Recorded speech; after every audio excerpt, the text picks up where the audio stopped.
O mercado acompanha decisões de juros no Brasil e nos Estados Unidos. Aqui a Selic deve ficar em 15%, enquanto o Fed pode cortar as taxas por lá, abrindo a semana de reuniões de outros bancos centrais pelo mundo. E o repórter Léo Valente chega ao vivo agora aqui no Agora para explicar os impactos nos mercados. Oi, Léo, muito bom dia para você, seja bem-vindo aqui conosco. As atenções, o foco, na verdade, dos investidores no mundo todo estão voltadas aí para a reunião do Fed e aqui no Brasil também para o Copom, né, que deve manter a taxa Selic em 15%, não é isso? Exatamente, Eric. Bom dia para você, bom dia para todo mundo que está acompanhando o Agora nessa segunda-feira.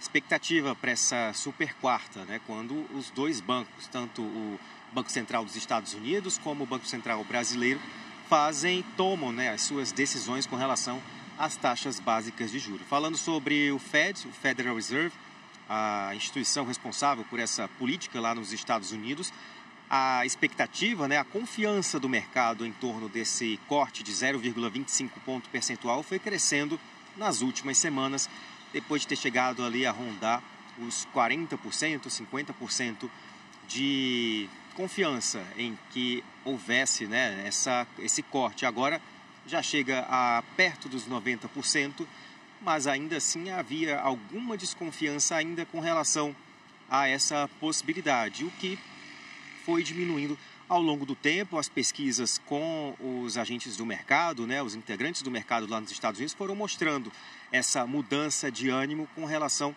a esse corte que deve sim acontecer também em relação aos dados, né, que foram divulgados nas últimas semanas, muitos deles represados por causa da paralisação do governo dos Estados Unidos. Os dados de setembro começaram a ser divulgados agora, os de outubro já nem são mais esperados, já não se conta mais com esses dados de outubro, porque com a paralisação dos funcionários públicos dos Estados Unidos não houve coleta, nem houve análise desses dados. Então, já não se espera mais que eles sejam divulgados em momento algum.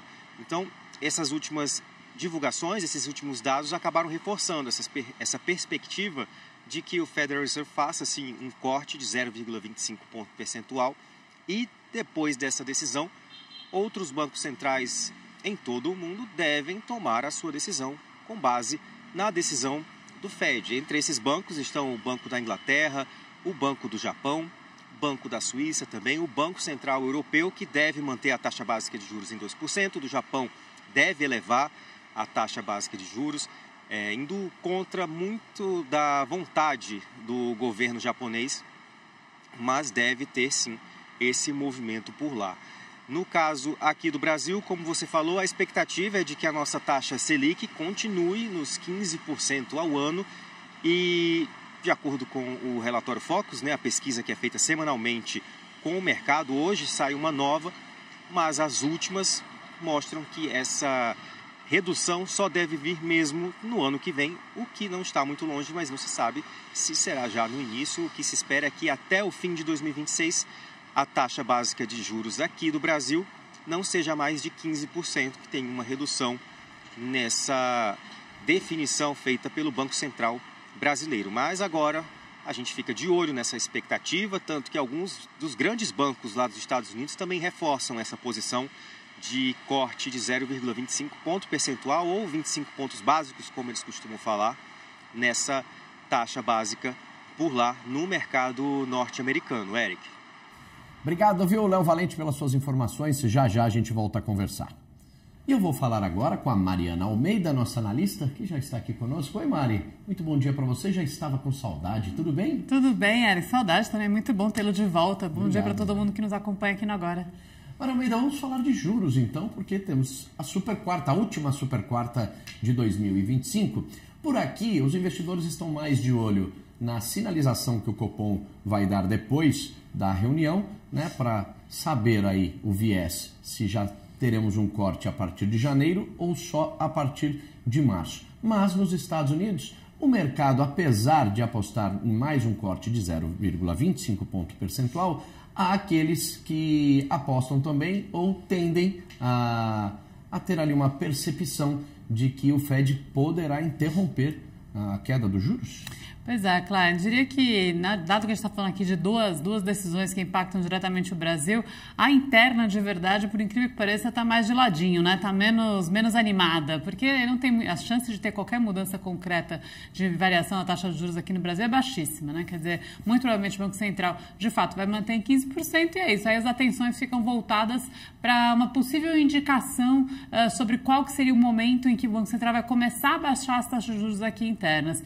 Isso, de qualquer forma, também pode vir aquelas atas cheias de depende, talvez. Então, teremos no máximo um comunicado e depois, na semana que vem, a ata que, de novo, pode ser mais assertiva e ajudar e realmente movimentar o mercado a partir de um olhar mais concreto de quando seria essa variação, mas também pode ficar só fazendo mais um mapeamento dos riscos, que talvez seja o mais provável, porque, de fato, a economia internacional está bastante volátil, está bastante difícil de fazer uma previsão, e isso nos leva a outra decisão, essa sim mais quente, que é a decisão do Banco Central lá dos Estados Unidos, o Federal Reserve. Se a gente olhar especificamente para Jerome Powell, e aí o Eric Klein, que faz aqui o jornal comigo, chegou até a postar, ele tem uma visão de que talvez ainda nem fosse o momento exato de baixar de fato mais taxas de juros. Isso porque as incertezas do ponto de vista tanto do impacto da inflação, sobre a inflação em relação ao tarifário de Donald Trump, quanto, do outro lado, o efeito no mercado de trabalho, quer dizer, o mercado de trabalho norte-americano está precisando de um incentivo adicional? Como é que está a geração de vagas? Nenhuma das duas informações é consistentemente assertiva, digamos assim, dizer isso, baixa a taxa de juros, você vai resolver esse problema. Jerome Powell, nas suas várias falas, não indica nada disso, então talvez, do ponto de vista exclusivo de Jerome Powell, com o dado que tem, inclusive pouco dado, porque tivemos o shutdown lá e ficou um tempão sem dados, na prática tem um cenário onde ele não baixaria juros.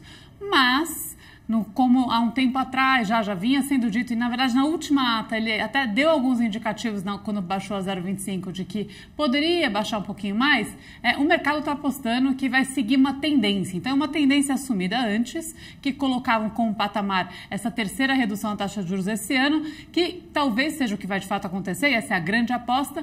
E aí eu diria muito mais para poder não frustrar expectativas e acabar provocando o mercado americano mais e internacional mais do que necessário, do que propriamente por olhar para a consistência dos dados e falar, não, realmente é o momento de baixar a taxa de juros. Então, basicamente, o cenário internacional construiu aí um clima de vai ter que baixar, que ao não baixar, você afeta significativamente as expectativas e pode sair pior do que qualquer tentativa de ser mais fiel aí aos dados considerados agora do passado para tentar ajustar o tempo. Então, o quarta-feira nos Estados Unidos bastante animada, tem espaço para acontecer um pouquinho de tudo, tendência maior é realmente baixar a taxa de juros e confirmar a expectativa de mercado, portanto balançando menos a decisão dos investidores. Klein.